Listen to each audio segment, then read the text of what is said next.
we don't have to be so much angry about what he wants to do with his America. We should rather be sufficiently angry with ourselves so that we can come home and develop Africa and retain our manpower here.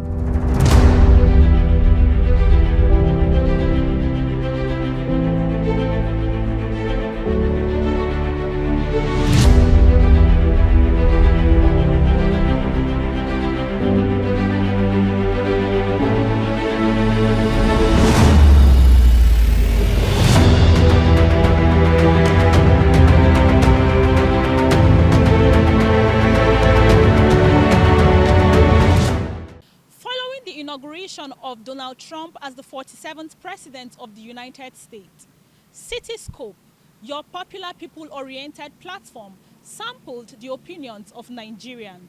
From the streets of Abuja to the ivory towers, from corporate Lagos titans to academics elsewhere, the vibrant Nigerian public weigh in on the implication of a second Trump presidency for Nigeria and the world at large.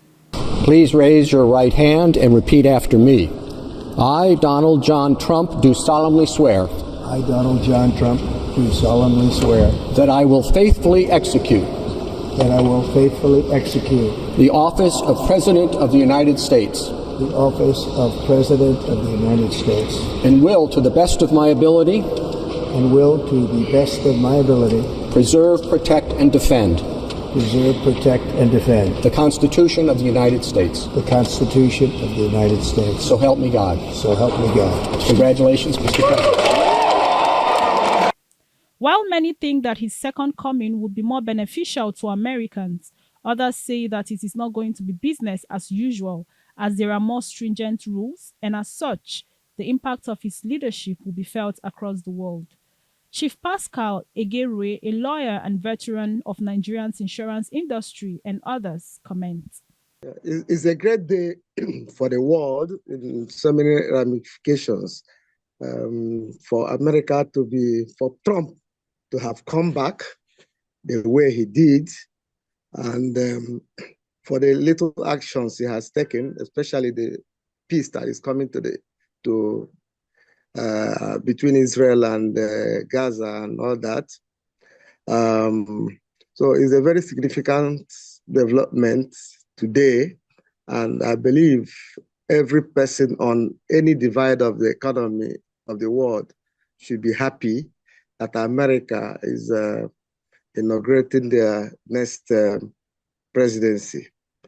For Africa, it's a very significant development too, because whether we like it or not, despite colonial ties with Britain, there tends to be more ties with America in terms of our migration pattern these days, and in terms of diaspora remittances to Africa, especially Nigeria. So what concerns America should actually concern us. I know that there are competing interests. China is there. But I think America has been there for us in terms of what we look forward to in education, in diplomacy, and all that. Yes, his re-election is a good one because between 2016 to 2020, he did a lot of great things in the U.S. and I'm sure he's coming back. A lot of great impact will be felt in his new administration. There's going to be a lot of reform. You know, during the time of Joe Biden, a lot of there's a job loss, a lot of inflation in the U.S. and I'm sure he coming in, all those things will be put in place seriously. So it's welcome, and I know that the world will not for it that at least we're having good presidents. I know it will do better than the first time. That's my opinion. The rapport, if there's a good rapport between Nigeria, president and himself, I think Nigeria will gain in terms of, we going there, getting our visa on time and every other thing. Though Trump was strong on illegal migration in the lead up to the polls, many Nigerians seem not to be bothered about this affecting them. Abiodun Adeniyi, a professor and Dean, School of Postgraduate Studies, Bayes University, Abuja, and others comment. Deportation is a punitive sanction that nations met out only when you infract or only when you commit immigration offenses.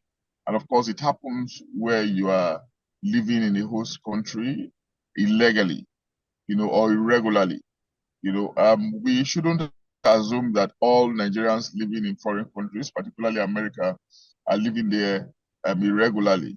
Quite a number of them are credible people doing a lot, contributing to the development of our society at their own, and of course contributing to the development of their origin, as the case could be. So I think the focus will rather be on those who are irregular. And the message it sends is that if you have to migrate, ensure that you tick all the boxes rightly. Do not engage in irregular migration. But the wish we will have is that our movement should be productive, not for us to go elsewhere and populate the underground economy of those countries and become targets for deportation and such other humiliating sanctions.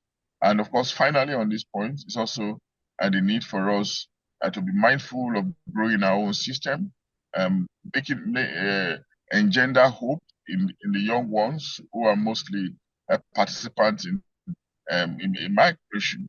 If we can grow our system, ensure that there's some level of assurance for prosperity, boost the economy, create hope for citizens, we'll think less of seeking hope or externalizing our hope elsewhere. So much has been said about all this speech, about how he will stop immigrants from coming and the consequences, other consequences such as deportations and that. I believe that while we worry about that, the greater challenge and worry should be about how to develop Africa so that we can minimize the migration to the United States of America. It is people that developed America to the extent that we want to go there.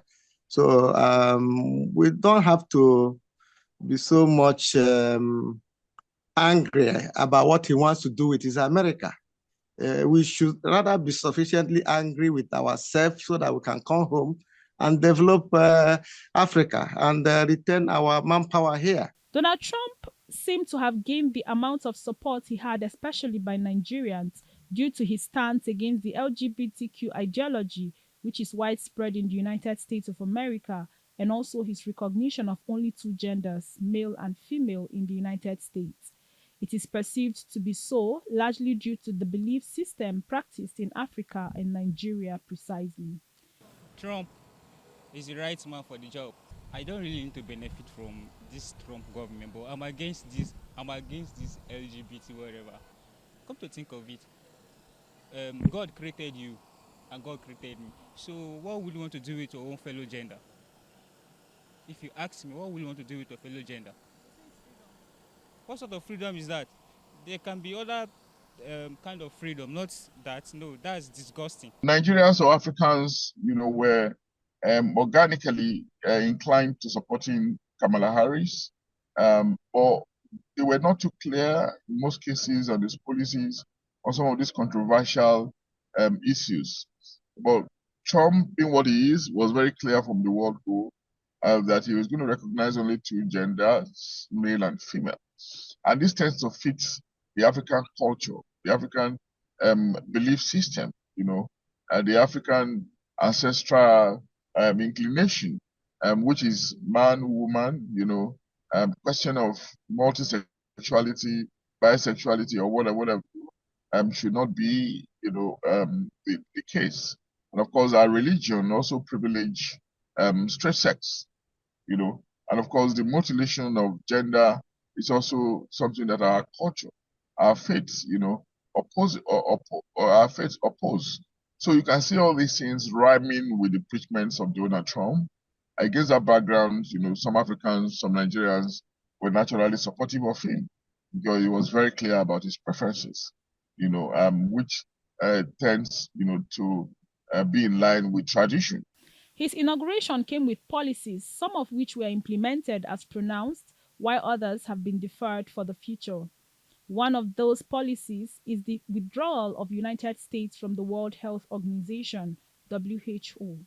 This has brought concerns to Nigerians as one of the great beneficiaries of the organization. The World Health Organization has been a very well-established intervention agency all over the world, especially with the funding from the United States. One should be concerned if they are pulling out. But I want to believe that the stability achieved so far by WHO should be enough for WHO to stabilize while renegotiating the re-entry of the United States of America. Because it's not even on WHO that is the issue. Even in World Trade Organization, America still holds the S, and in some other agencies too. So their threat will always be there, but I believe reason will prevail, because if WHO fails, the world may be more endangered in terms of the diseases that are coming up all over the place and all that. But at the same time, if America pulls out their funding from WHO, it may also make continents like Africa, and especially countries like Nigeria, readjust to facing the realities of how to manage emergent issues in health. Our place as a developing country, as steeped in Africa, a developing continent, and of course, if you look at the role of the United States on the global stage as a world power, an economic power, an influential diplomatic ecosystem, where their voice can be very strong. And if we are having a very strong president like Trump, his actions and inactions can rub off directly or indirectly on us, not just at the level of bilateral relation, but at the level of multilateral cooperation as well. And remember, there are so many multilateral institutions that we relate with. The World Bank is there, WHO is there, UNDP is there, UNESCO is there. All these multilateral organizations are fundamental to the development of Africa. And of course, the United States is a major voice in these organizations. And if the United States is not disposed to supporting them, like Trump is often disposed to saying, pursuant to his desire to insulate the United States from global bodies, then of course it's going to have telling effects on us. And of course, we only just hope that it will moderate his actions. It's like saying that Nigeria pulling out of ECOWAS, or saying that it's not going to fund ECOWAS anymore, considering the status of Nigeria in West Africa as a major financier of ECOWAS.